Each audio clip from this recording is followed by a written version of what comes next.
It's Thursday, November 7. This is the news on PBCJ. I'm Carol Francis.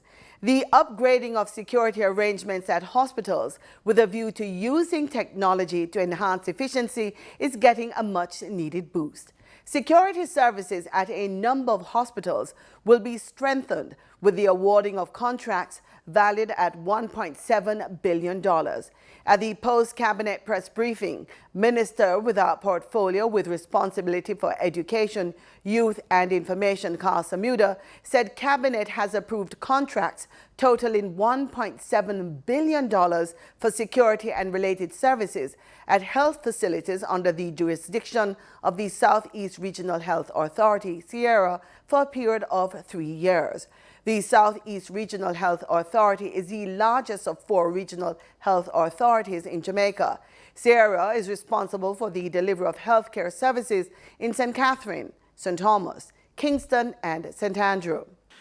Shark Electronic Security has been issued a contract valuing $348 million for the security services at Kingston and St. Andrew Health Departments and all health centers. King Alarm has been issued a contract valued at $355 million for the Kingston Public and Victoria Jubilee Hospitals.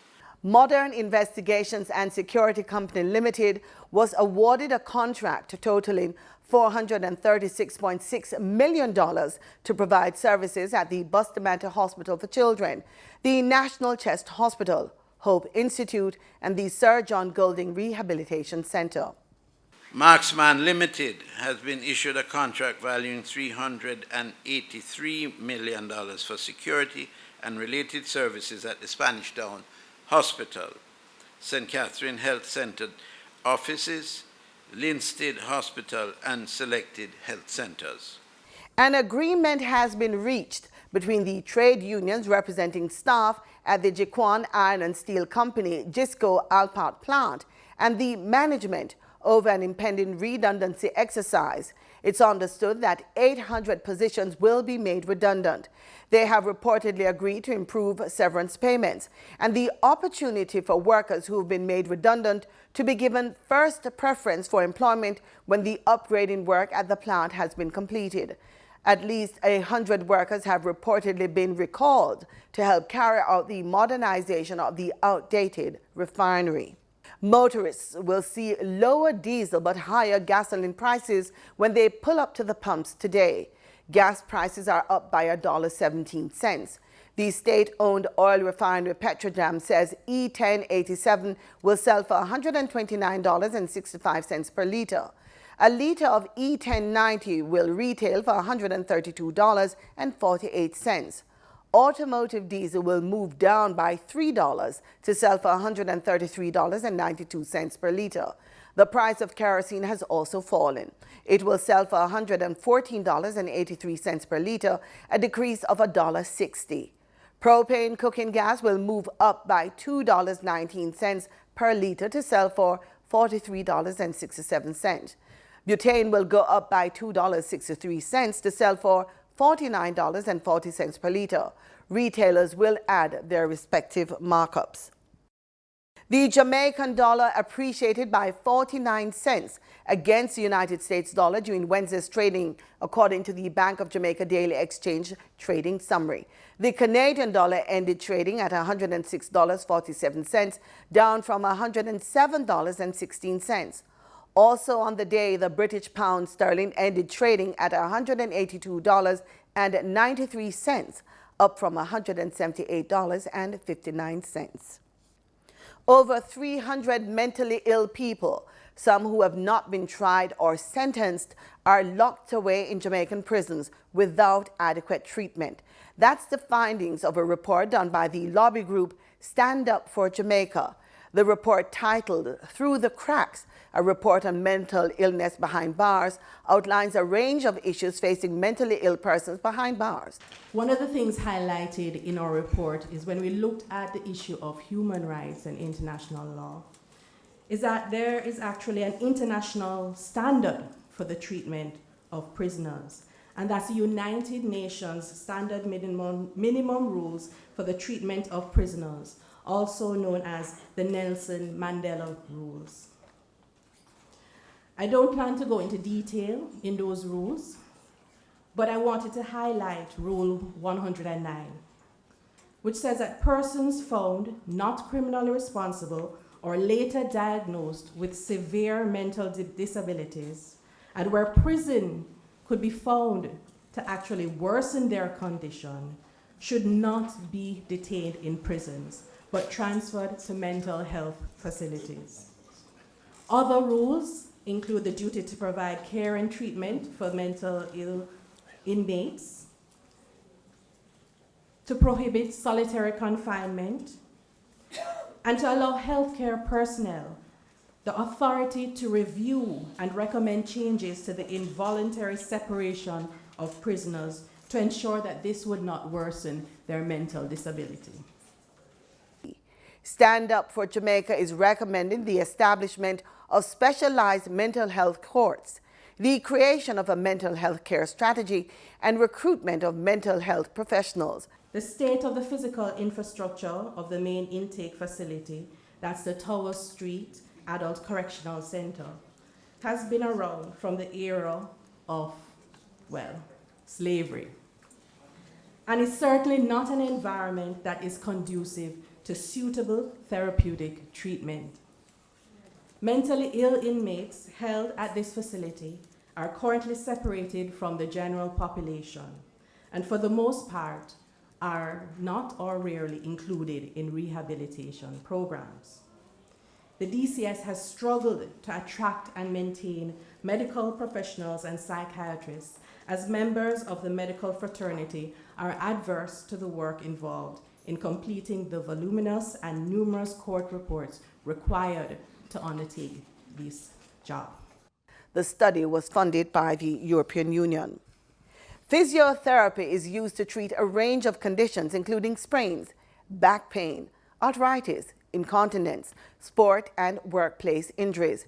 In this week's Living Healthy report, Simone Absalom speaks with physiotherapist Devon Dick about common physiotherapy treatment techniques.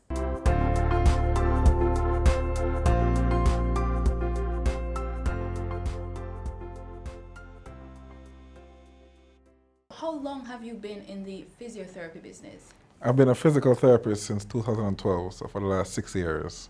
All right, tell me something though.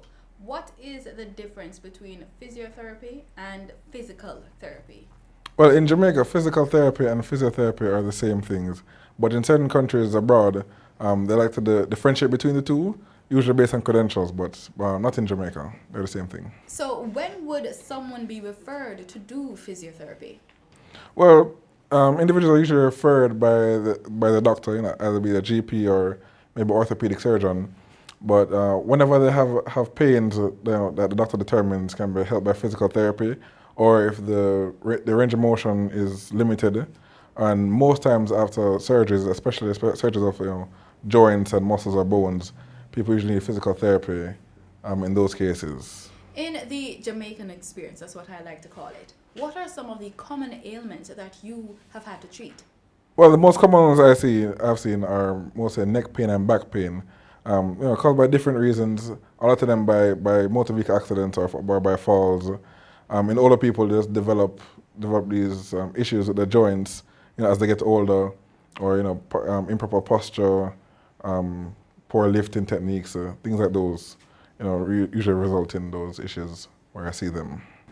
If I've been feeling a pain and it's been long-standing, can I just come on my own? Difficult to say on your own because you'd have to have, education about it and know about it to determine that.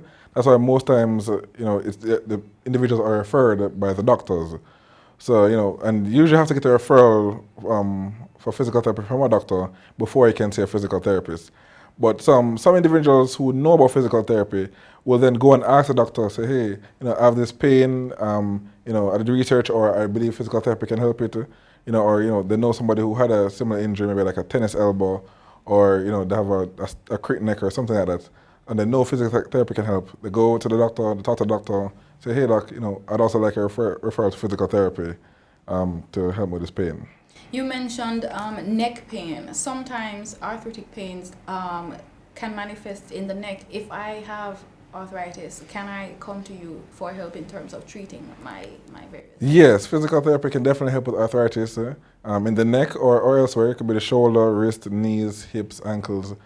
Physical therapy can help, and the patient or individual will benefit from seeing a physical therapist for those kind of pains. Well, in general, physical therapy, and especially how I practice, everybody has to do some form of exercise. Because most of the injuries are musculoskeletal in nature, and activities, movement, and strengthening benefit pretty much all those types of injuries. So you will benefit or can benefit from modalities, some electrical stimulation, heat, some kind of rub, but you'd also need some exercises, either strengthening or flexibility exercises, maybe even balancing exercises. But activity and movement is a must. We invited social media specialist Anna K. Simpson, who told us she had some physical ailment back in her swimming days that has been acting up recently. Devon has agreed to have a chat with her and run through some exercises based on her needs. How are you feeling today? I am feeling fine. Thanks for asking. Okay, how is your shoulder? It's not hurting now, but I find sometimes where I am doing stuff around the house where it does have a crick. A crick? Yeah. What started the problem that you're having in the shoulder? Well, all throughout high school and university, I swam, and I remember vividly having an injury against the wall, the diving wall. Oh, I okay. hit into the wall. How? Backstroke. That was. Oh, okay, yeah. okay. So I hit into the wall, but it's not something that I feel is detrimental, but I don't know. Okay. Well, let me check it out, see if you can benefit from physical therapy.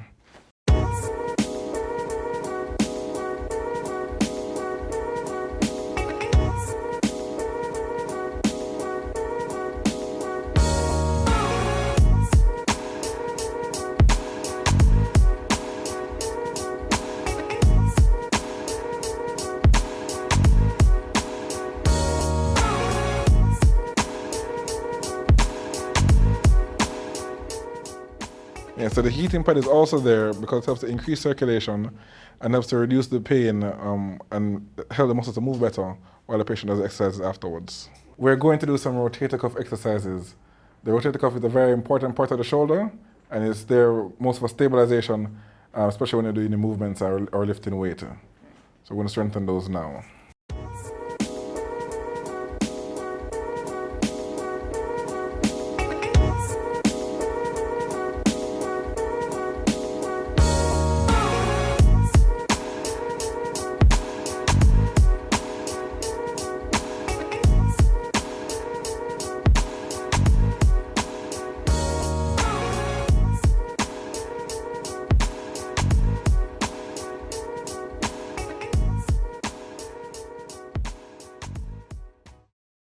Well, everybody gets home because they cannot come to physical therapy 1, 2, 3 times a week and still have the pain 7 days a week, or the problem 7 days a week, and expect to get better in a reasonable amount of time. So you will get homework, you will get things to do at home, and it's up to you to make sure you do it at home so you can get better faster and back to your regular life, pain-free and optimal movement. So something you can do at home for your shoulder, to keep it healthy. You can hold like a water bottle or something that gives a fair amount of weight. That's not too difficult for you. Right. Keep your elbow straight, lift it either up directly in front of you or to the side. Make sure you go through the full range of motion, right, and do that three times for 10 reps every morning. Okay. Very good for your shoulder. Okay. Thank you. Okay. You're welcome.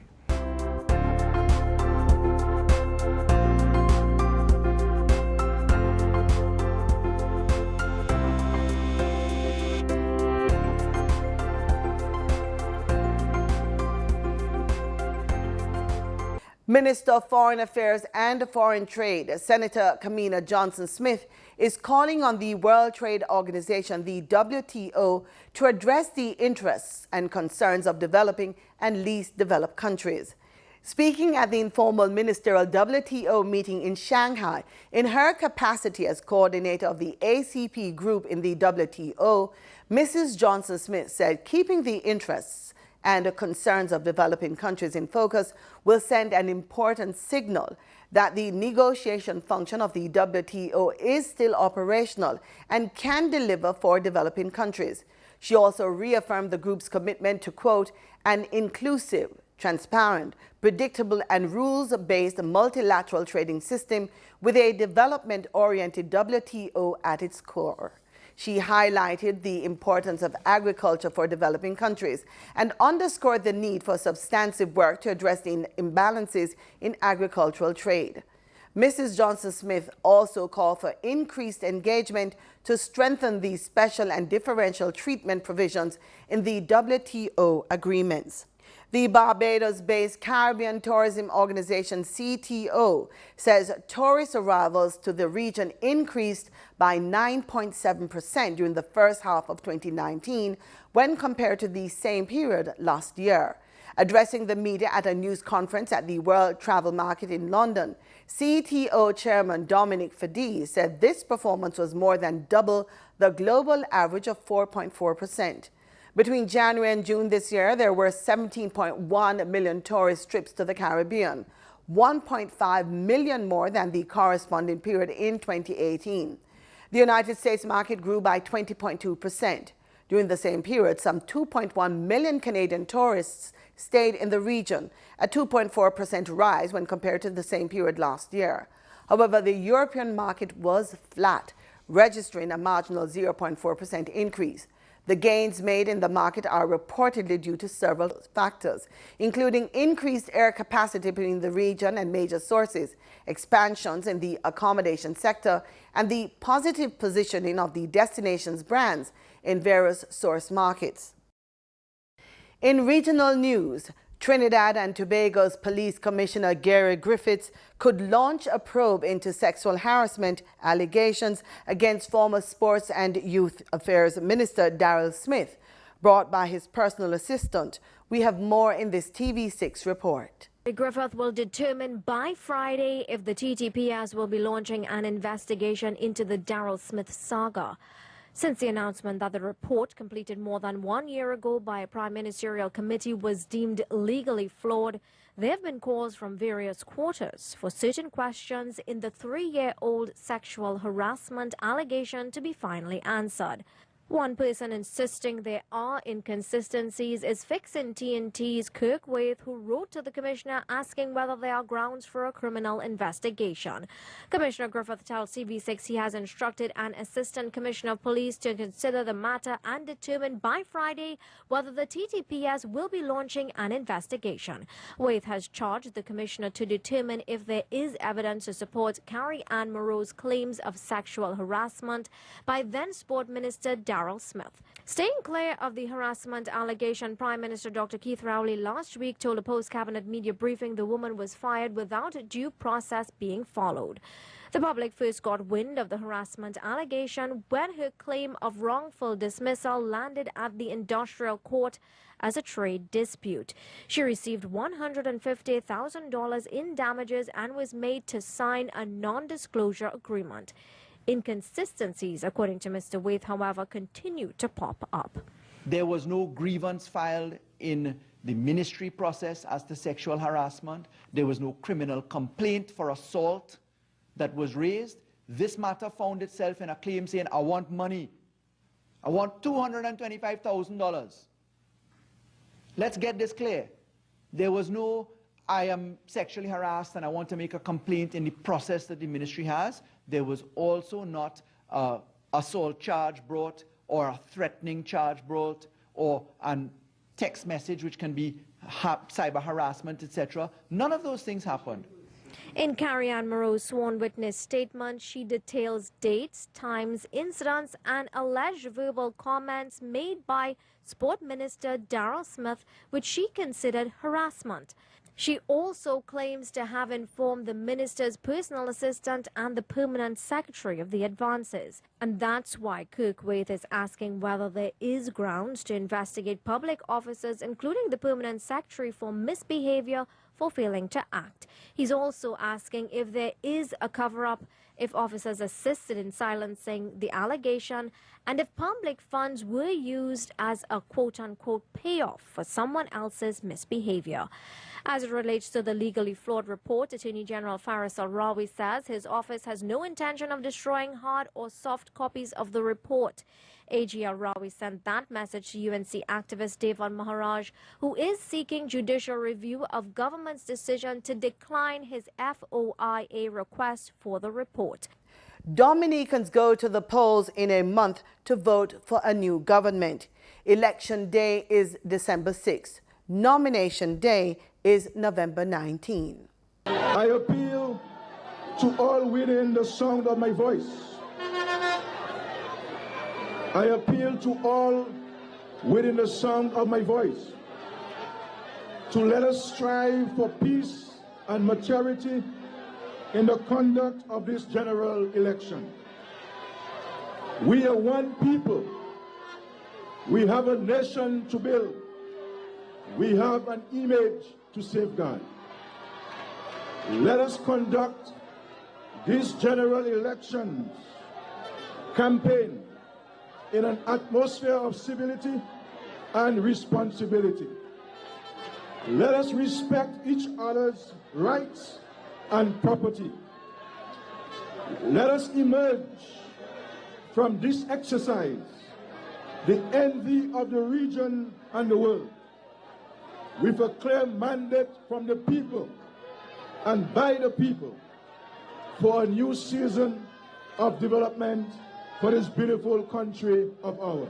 In sports, pursuing a target of 194 against Afghanistan 11, West Indies won with 21 balls to spare. Pursuing a target of 194 set by the Afghans, Chase smashed 11 boundaries in a 115-ball 94 as the Windies raced to the target with 21 balls to spare.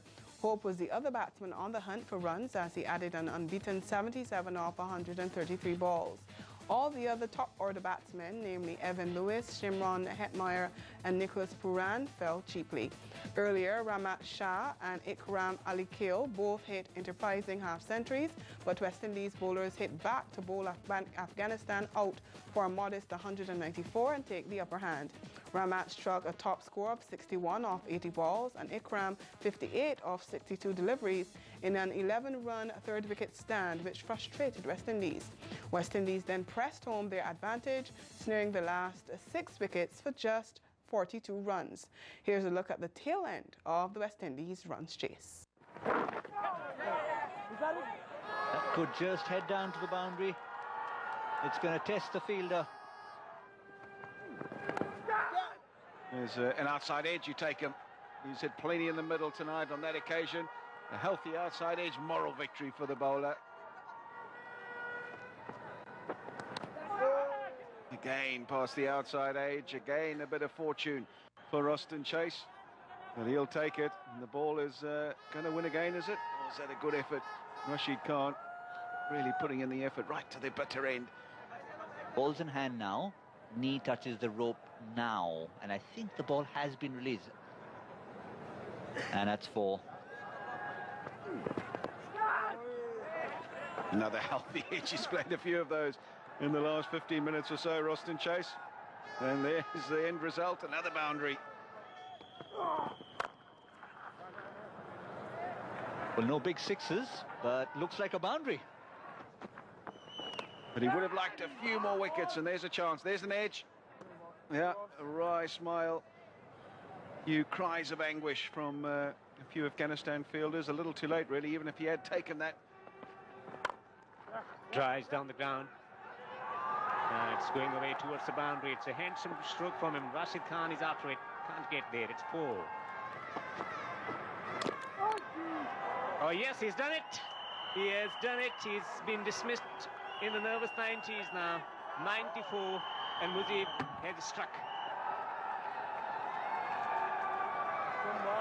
Roston Chase, a wonderful knock of 94 of 115 delivery. West Indies 188 for 3.